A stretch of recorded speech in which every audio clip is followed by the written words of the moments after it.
Hey friends, in this video we will be exploring Mahei Village of Yiwu Mountain of Zhejiang Prefecture, Yunnan, China in the early spring. Mahei produces tea with a salivating thickness and a heavy sweetness that gives Yiwu the title the Queen of Pu'er. Let's go hang with tea maker Cousin He, check out his gardens, and taste some tea.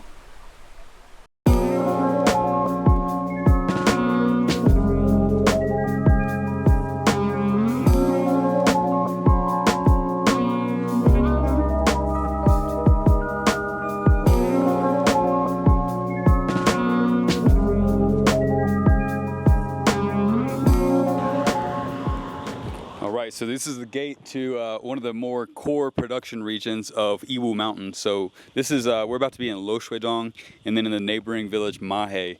I feel like some of the best, most representative of that Yiwu style taste. Mahei, which we'll meet Mr. He's cousin.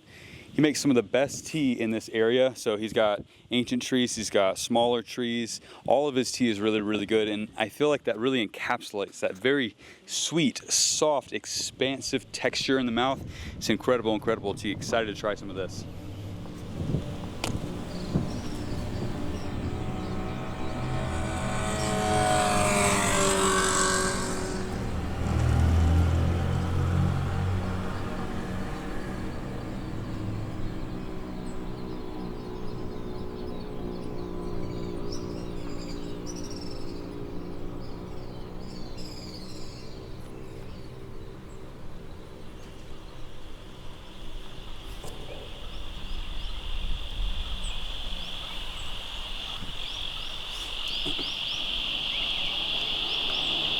All right, so we're with our friend, Mr. Xiao He, which is Small He. He's the cousin of Mr. He that we met down in Yiwu Town.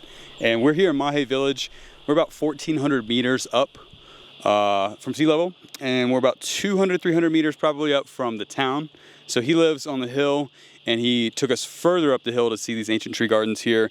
These specimens here in this ancient tree garden are about 100, 150 years old. The tea is about to sprout, so some of these specimens, they're waiting on their third, maybe fourth leaf, and they'll harvest in the next few days. Some specimens have already sprouted, and so we'll go enjoy some tea down in his house here in a little bit. The qiaomu, which we'll check out next, the small arbor trees that also produce some really amazing tea for being such smaller, younger specimens, are down the hill. We'll go check those out here in a sec.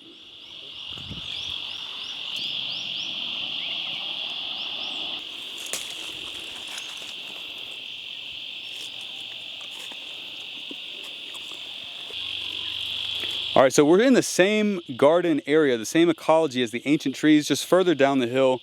This is Cousin He's qiaomu trees. And so what I like about his qiaomu is that it's not overgrown, left to grow out plantation tea that you see all across these valleys. This is up on the hill. This is 1,400 meters as well.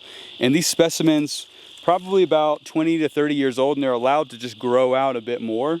You can tell the trunk of the tree down here is not super thick, so that's, I think, the more accurate way instead of height and meters to age a tree. So these are small trees, but I think ecologically it's still very, very sound. It's not that monocrop plantation sort of tea. So really great smaller tree material here in Mahei Village, produces some really great tea. While I'm on the subject of qiaomu, later Cousin He took us up the road to see his main qiaomu young arbor gardens. As if to prove a point, he had us taste raw leaves from a neighbor's plantation down the hill. Those plants were in full sun and managed conventionally. The taste, punchy and bitter. He then took us back uphill where he offered us a fresh bud and leaf set from his own gardens, grown from seed, never pruned, and in the shade. The difference in taste in just 100 meters away or so was like night and day. This was sweeter, gentle, not bitter, and didn't leave an acrid aftertaste. To me, this was a compelling lesson at just how much garden management and ecology can play a role in taste, and perhaps one as Pu'er drinkers we often overlook or simply misattribute to tree age in the common quest for ancient tree tea. Yo, what's up, y'all? Okay, so we're in the qiaomu gardens in Mahei of Cousin He, and he just brought us out here And I just wanted to just quickly show you this because it's kind of tripping me out. So this bush behind me, this is a good example.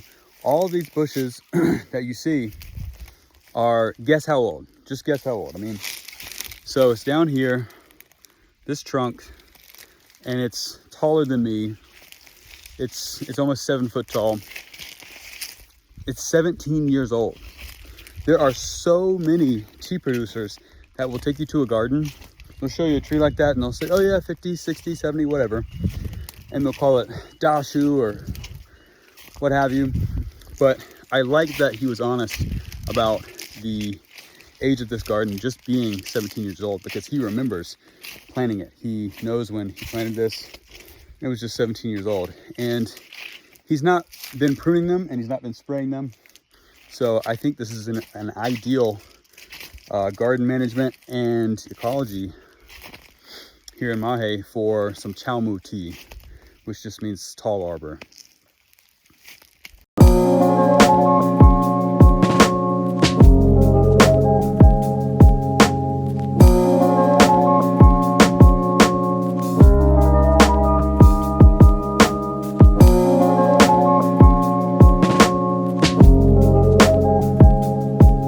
All right, so we're at the top of Mahei Village. I just love the presence of these ferns, all the different plants here. We have some mints here below. And I just wanted to quickly talk about some fundamentals of why we like ancient tree tea. So the older the tree, and you can tell by the girth of this trunk, the more it has access to minerals, because the root system digs down a bit deeper. And so the more minerals it has access to, it draws that up. And by the time spring flush comes around, those minerals are present in those tea leaves. And so how that transfers to the brewability of it is that it has resiliency, it has patience, as they say. So the tea might be slow to start, but 5, 6, 7 steeps in, it really starts to give that minerality over, and it carries through 10 to 15 different steeps. Whereas if you had a more shallow root system, then the minerals aren't as present in those cell walls, and the tea brews out in a very wily, sprightly sort of way and is over pretty quickly.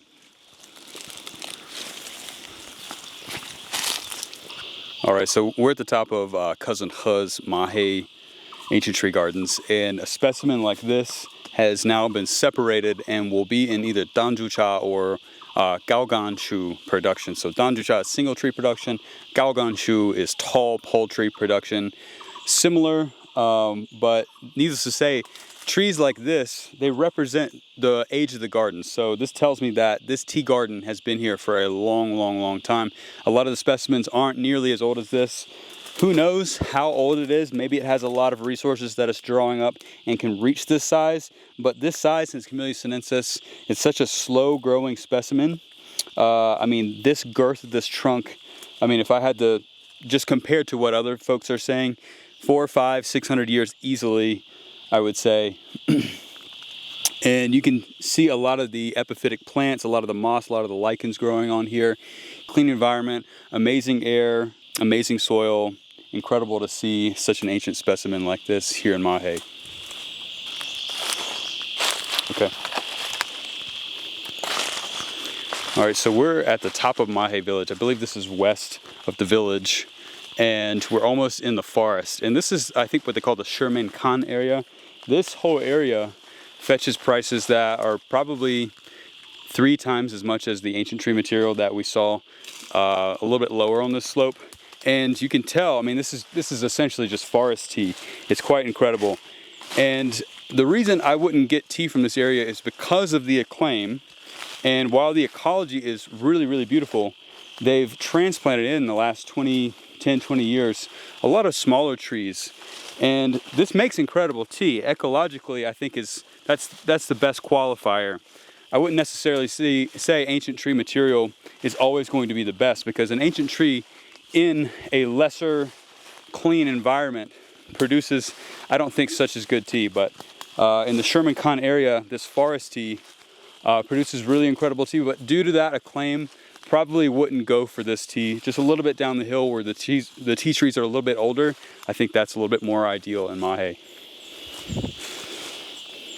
Okay, so this is really cool to be here. So this is an ancient part of the the ancient tea horse road. So we're at the top of Mahei Village. This is the Shimenkan core production region, some of the most expensive tea in this area. And caravans taking processed Mahei Village tea from down there would go this way to go to Yiwu. Yiwu is considered the start of the ancient tea horse road, this being a little bit of a preliminary before that. And the ancient tea horse road, of course, was the southern portion of the Silk Road. So over 1,000 years ago, this portion of the southern Silk Road started, and it took tea to Tibet. It went up north through Sichuan and then west to Tibet. It also went to the imperial courts, producing tribute tea for the emperor. Really, really cool to be on this portion of the ancient tea horse road here in Yunnan. As we headed back down the mountain to Cousin He's house to drink some fresh tea, we saw Mrs. He again. Watching her harvest a bit more closely, I realized she was leaving many of the lower leaves from the recently sprouted bud and leaf sets, abiding by the usual standard of 1 bud and 3 leaves, and oftentimes just 1 bud and 2 leaves, something I hardly ever see. Though there is an agreed upon 1 bud 3 leaf standard for Pu'er, you can often see harvesters take as much of the new growth as possible, often including the larger 4th and even 5th leaf. While leafier grades lend its finished tea a thicker mouthfeel, tippier, more delicate teas have more pronounced aromatics with more amino acids and polyphenols, while also requiring a more skillful touch during the wok firing step. Alright, so we're here with Cousin He, and we're about to brew up some spring ancient tree from Mahei, just right up the hill. And I'm going to brew this so I don't get criticized by anyone in Yunnan the way that they would want me to brew this. So at home, I like to brew a little bit lower heat, 90-95 Celsius. But here they begin out with 100 degrees Celsius. Well, not just begin, the whole way through is going to be 100 degrees Celsius. We'll do a long first little rinse. And there might be some bubbles here. So most plants in the plant world contain a little bit of saponins, I believe. And so you might see a little bit of this bubble. And what you're going to want to do is you can just drain that off like that. Now, often with the full gaiwan, pour into this tilted gongniao bag, and every part of the surface is going to be rinsed with that nice aromatic residue. And so we'll serve actually everyone's cup here, and then we will actually just take that back. So people can smell their cup.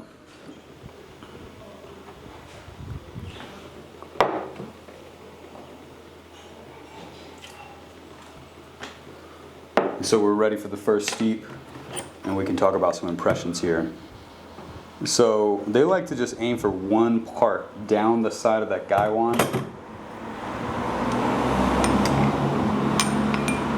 There's some schools of thought that might swirl it to accentuate the aromatics. They just like to just waterfall into one of the inner gaiwan walls. So we'll also do another tilt here.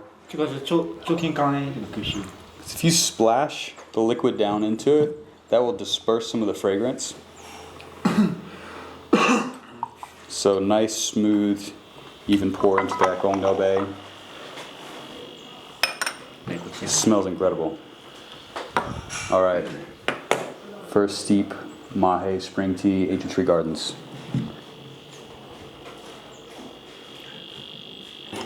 All right, so we're a few steeps in. Just gonna give you some impressions here. So Mahei Village, I think, is the most indicative of that really, really smooth, silky Yiwu taste. And even though this tea is just a few days old, it's already giving a very, very thick, sweet mouthfeel. I love what this tea transforms into in the next few months and in the next year or two especially. And of course, this tea is designed from the ground up to be aged more than that. 10, 20 years is going to be an incredible, incredible collector's tea. Ancient Tree Gardens, from that amazing of an ecology, is going to be very, very valuable.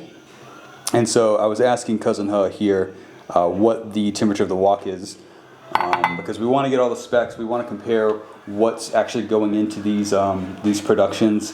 And the classic Yiwu Shaqing wok temperature these days is going to be 280, so it's below the 300 degrees Celsius. that we see in Mahei, absolutely below the 300 and 350 woks that we see sometimes in the Lancang villages in some areas in Mahei. And you can tell because the higher the heat, the more of the enzymes are going to be deactivated, and the more green you're actually going to see in the leaves as well as in the liquid. And you can actually see some of the orange, yellow, and red here. It's not all just super green. It's not all Oolong or Pu'er oolong. And I love this because it's good now and it's going to be even better later, I feel like. There is ageability and it's really, really good. You can tell with the color here as well, it's not all just this clear green. This is a very thick yellow oily broth that will only deepen in hue in the next few years.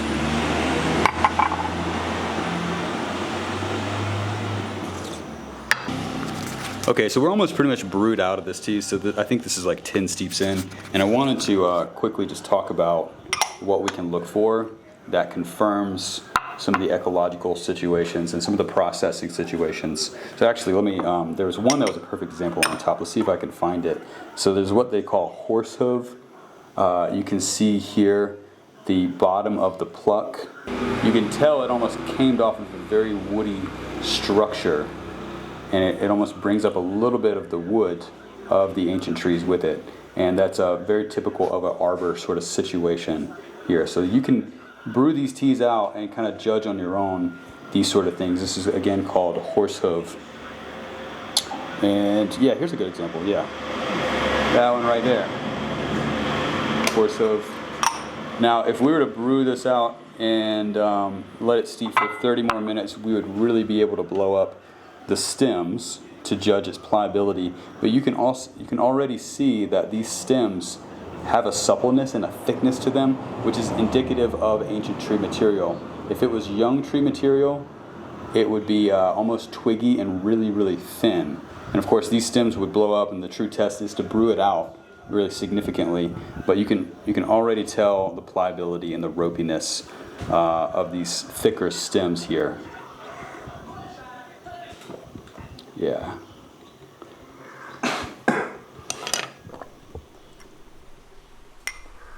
Later, towards the end of our visit, Mrs. He was sorting out the Huang Pian from the nearly finished tea, the unsightly yellow flakes that the very lowest leaves often turn into during processing, typically discarded or drank by the farmers themselves due to their low market value. It struck me then, back when we saw her harvesting only the most delicate bud and leaf sets, she was simply saving herself from this future labor. In that moment, the exact reason this family chooses to hold such a high standard, whether for their customers' tastes or their own household's efficiency, no longer felt relevant. What mattered was witnessing this family in action and recognizing the quiet choices they must make to keep it all together. Decisions like these are part and parcel of crafting small batch teas by hand, and just one of the hundreds of things that must go right to produce some of this region's finest tea. Thank you, He family.